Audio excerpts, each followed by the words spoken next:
গল্প মূর্ধন্যে মাস্টারমশাই, লেখনীতে মোমো সাহা। পর্ব ২৭। তুই কি পাগল হলি? পরীক্ষা শেষ হতে না হতেই বিয়ের পিঁড়িতে বসতে চাচ্ছিস, তাও আবার আমি না, অন্য কারোর সাথে। এতটা পর হয়ে গেলাম আমি। ধুধু পরিবেশ, নিঃশেষ করা বাতাস, প্রবহমান মধুসুখী আর হৃদয়ের কিছু দীর্ঘশ্বাস নিয়ে দাঁড়িয়ে আছে তিস্তা। নিষ্পুপ সরি নিশ্চুপ, নিষ্প্রাণ তার দৃষ্টি ও ভাষারা। প্লাবন দীর্ঘশ্বাস ফেলল। কণ্ঠ তার নির্জীব, হৃদয়ে তার হারানোর ভয়। সেই ভয়কে সাথে নিয়েই সে আবারও বলল, আমার অন্যায়টা তো বল। বিয়ের পিঁড়িতে বসার চিন্তা আপনি আগে করেছেন মাস্টারমশাই। আমাদের পরীক্ষার জন্যই এতদিন বিয়ে করেননি, তাই তো। আপনি বিয়ে করতে পারলে আমি কেন পারবো না? আমার অপরাধ কি? প্লাবন থামল। বিয়েটা সে যথেষ্ট ঠেকানোর চেষ্টা করেছিল, কিন্তু পারল না। এই তো আজ তাদের গায়ে হলুদ, কাল বিয়ে, এরপর এরপর সব শেষ। কিন্তু প্লাবন এখনো বর্ষার বীজ বুকে পুষে রেখেছে। তবে তিস্তা কেন বর্ষা হারাচ্ছে? প্লাবনের শিরা উপশিরা ভেদ করে রাগ উপচে পড়ছে। তার সব কিছু ধ্বংস করতে ইচ্ছে হচ্ছে, কিন্তু তিস্তার সামনে নিজেকে এতটা কঠোরভাবে প্রকাশ করবে না, তাহলে মেয়েটা হয়তো আরও জেদ করবে।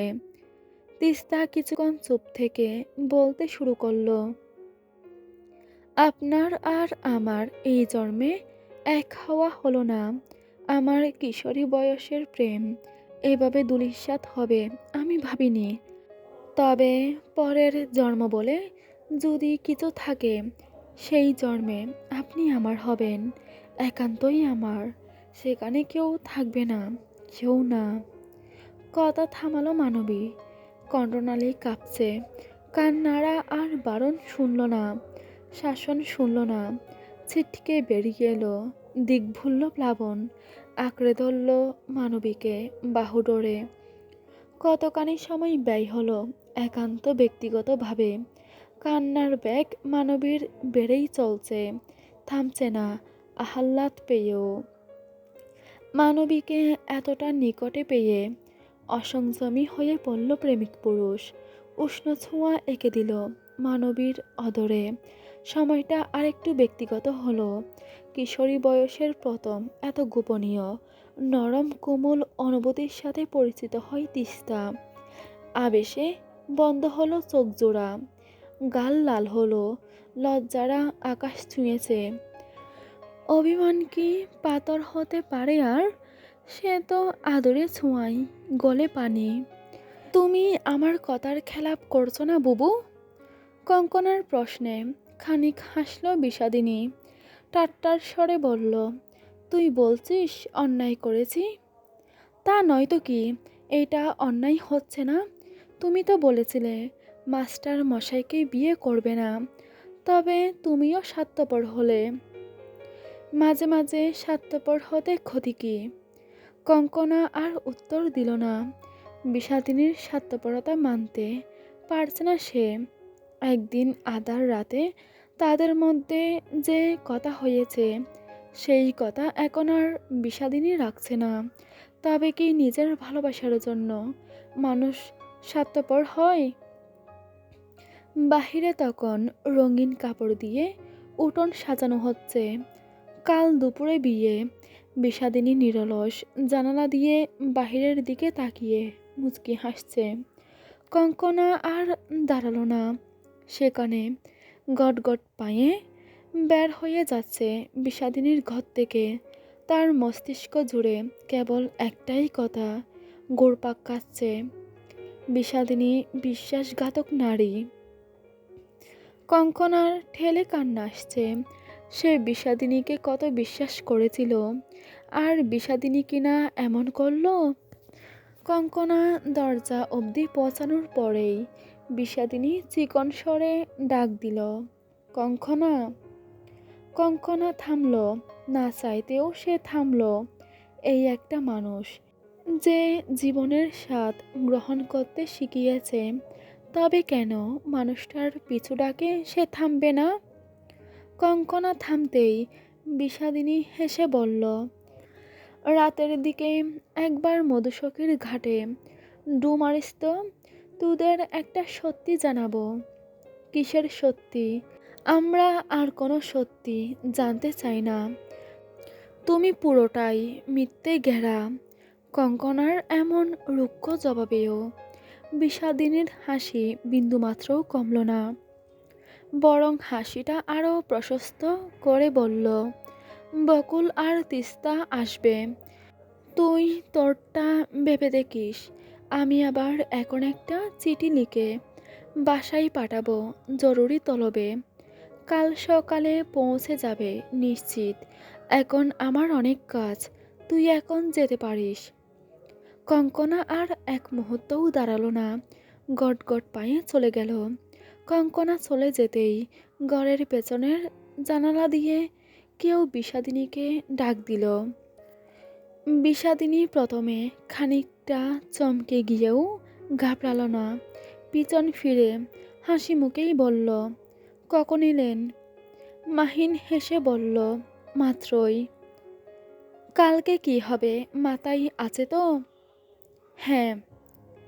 বিষাদিনী বাঁকা হাসল, কাল ঘটবে অনেক কিছু। তুই কি তোর দাদির সাথে পাগল হলি? তোর চেয়ে 3 গুণ বয়সে বড় লোককে বিয়ে করতে রাজি হয়ে গেছিস? তনয়া বেগমের প্রশ্নে জানালা থেকে ঘাড় ঘুরালো তিস্তা। প্রভাতের সেই মিষ্টি স্মৃতি তাকে ভাবিয়ে তুলেছে, বারংবার চোখের সামনে ভেসে উঠছে তাদের ব্যক্তিগত সময়টুকু। তখনই মন বিদ্রোহী হয়ে বলে উঠছে, মাস্টার মশাই কেবল তিস্তার। কিন্তু নিয়তি যে অন্য কথা বলছে। তিস্তাকে চুপ থাকতে দেখে তনয়া বেগম মেয়ের পাশে এসে বসলেন, মেয়ের মাথায় হাত বুলিয়ে বললেন, কেন পাগলামি করছিস মা? আমি যে মাস্টার মশাইকে অন্য কারো সাথে সহ্য করতে পারবো না আম্মা। তনয়া বেগমের কলিজাটা ছোট হয়ে গেল।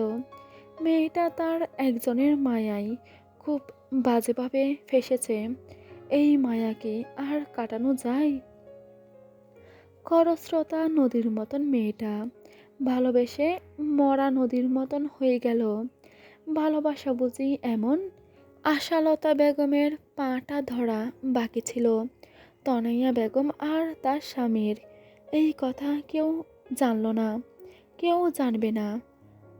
বিষাদিনীর কাছেও তো কত আকুতি মিনতি করেছে, কিন্তু পাথর মেয়েটা শুনেনি সেই আকুতি। মধুসখীর ঘাটে বসে আছে 4 রমণী। বকুল অধৈর্য হয়ে বলল, আপা, কি বলার জন্য ডেকেছ বলবে না? বিষাদিনী হেসে বলল, হ্যাঁ হ্যাঁ অবশ্যই বলবো। তিস্তার তখন মনে চলছে ঝড়, তবুও নিজেকে শান্ত রেখে বলল, যা বলার বলো আপা, সন্ধ্যা নামছে যে। সন্ধ্যা তো দেখছি তোমার মনে বেশি নেমেছে, তাই না তিস্তা? বিষাদিনীর ঠাট্টার স্বরে বলা কথাটা তিস্তাকে চুপ করিয়ে দিল। বিষাদিনী হাসতে হাসতেই বলল, শোনো, আজ মধুসখীর কাহিনী বলবো। মধুসখী কিভাবে প্রাণ বিসর্জন দিয়েছে তার কাহিনীই বলবো। কারো জীবনের সাথে হয়তো মিলে যেতে পারে। সবাই এখন অধীর আগ্রহ নিয়ে শোনা শুরু করলো। বিষাদিনী বলল, মধুসখীকে তার স্বামী প্রাণের চেয়েও বেশি ভালোবাসত। মধুসখীর সকল আবদার এক কথাই পূরণ করত জমিদার। সম্পর্কের প্রতি সে ছিল যত্নশীল, কিন্তু সেই জমিদারই মধুসখীকে মেরে পানিতে ভাসিয়ে দিয়েছিল। শেষের কথা শুনে বুক কেঁপে উঠল 3 জনের। অবাক কণ্ঠে বলল, কি?